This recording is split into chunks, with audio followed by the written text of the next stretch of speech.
Martin, for coming out this way. Didn't really have to, sometimes, within relationships, that's how you find games of that caliber. Especially with the road he got ahead of us as well. So appreciate him coming out.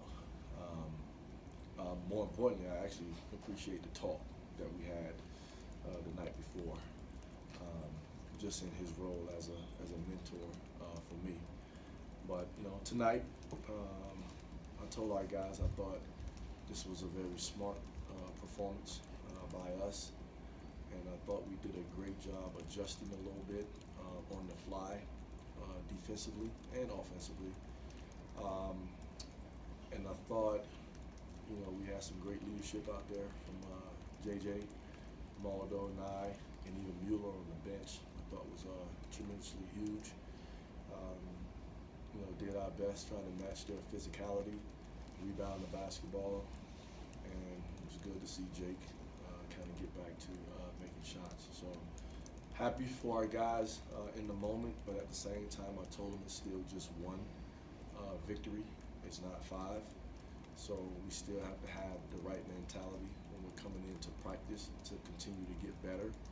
And another thing I told them was I appreciated the way we've approached practice, given the start.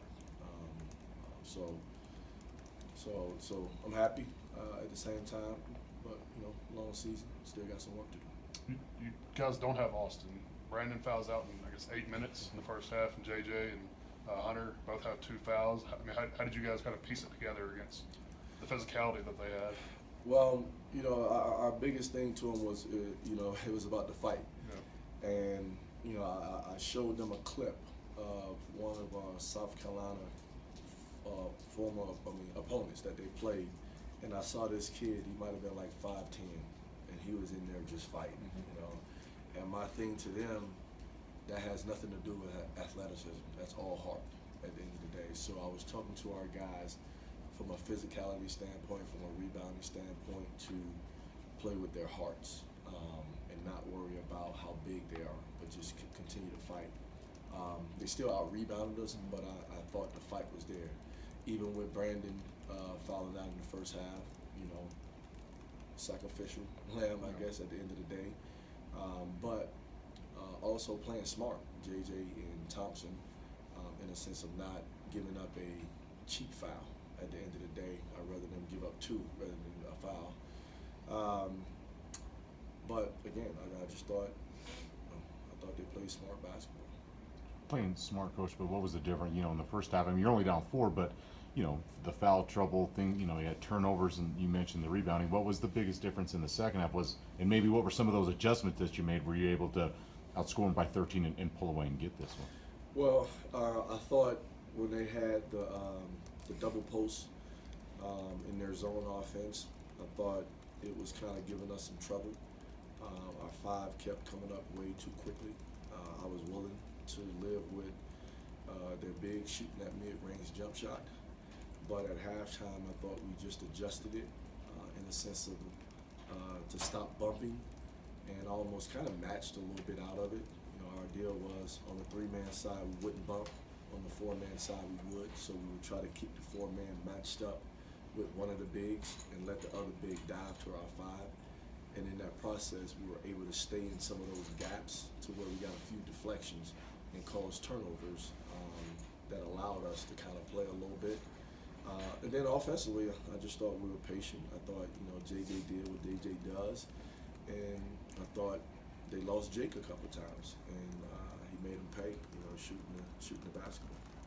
You see, like Jake didn't rush it or push it as much this time, that he was in much more control of what he was trying to do. Is that fair? Well, yes, because we set him down as a staff when we got back from Evansville. Might even talk to him again out of Northern Colorado.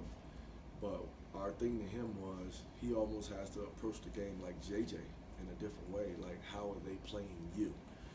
Because regardless of the fact if you've seen us play or not, if you look at the stat sheet, that's the guy that shoots the threes. So we have to be able to take him out. And our thing to him was that's still a good thing. You're being guarded. So it opens up the floor even a little bit more for JJ where he has to, or where I thought he did a great job of just being patient with his opportunity, and then when it came, taking advantage of it. Outside of the two quick ones with like 4 minutes left, when it was about time to score, I thought he did a great job moving without the basketball, and I thought guys did a great job finding him.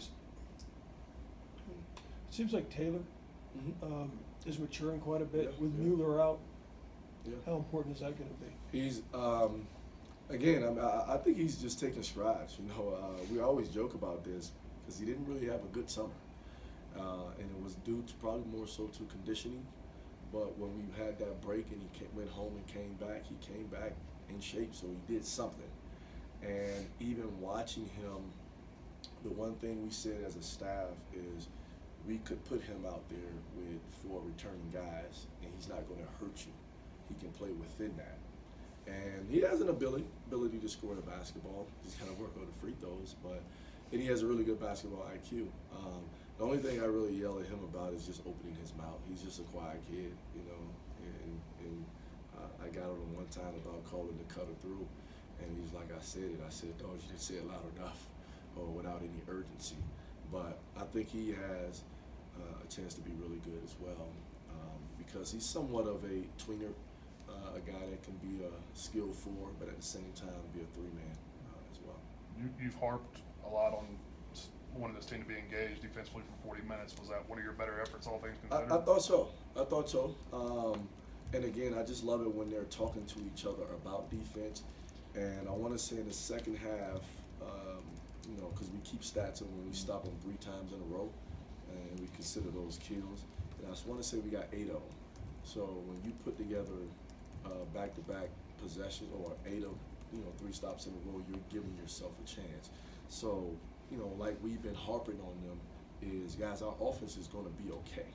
It's going to be okay. We got one of the best players in the league, best players in the country, to be honest with you. Like, we'll find a way to score the basketball. And even with Thompson, you know, like I told him, I know he was only 1 for 5, but the threat of him shooting that opens the floor for JJ as well, even more. So the offense is going to be there. We just got to be better on defense consistently. And like I told them, the number 64, that's a good number for us. When it gets higher and we're talking about 80s, high 70s, that's not a good night for us. I know it's, you know, there's work and practice to be done, but you got about 6 days before your next game. Is this, I'm not saying it's a bye week, so to speak, but is it nice to have a little bit of time, whether you're in the gym working or giving guys rest or whatever? Is this a good time to have a little time off before your next game? Well, it's good to win going into 6 days off, to be honest with you.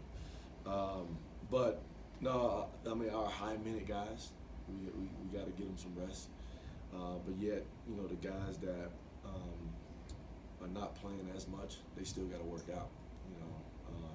So there's a process, and sometimes kids don't understand that, you know, and say, why is he resting when I got to work?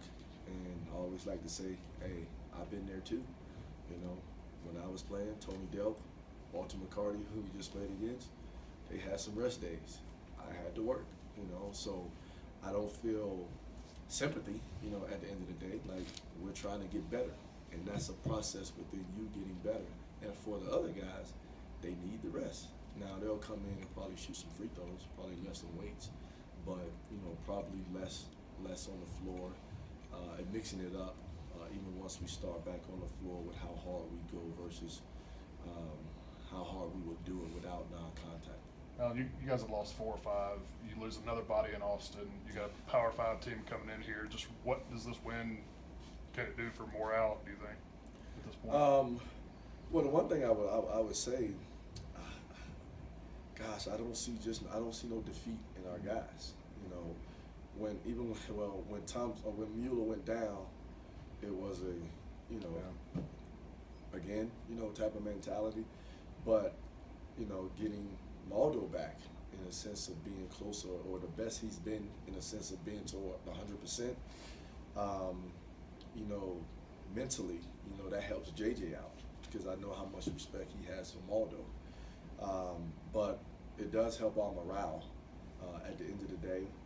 But, you know, I thought our guys came in with the mindset of, you know, we're capable, you know, and like I would always tell our guys, that's how we prepare. You know, no disrespect to the other team, but you know, you still have to play 40 minutes. And quite frankly, you know, I would tell guys, outside of Oregon State, we've been in every game. So it's not like we're getting blown out. You know, we're fighting.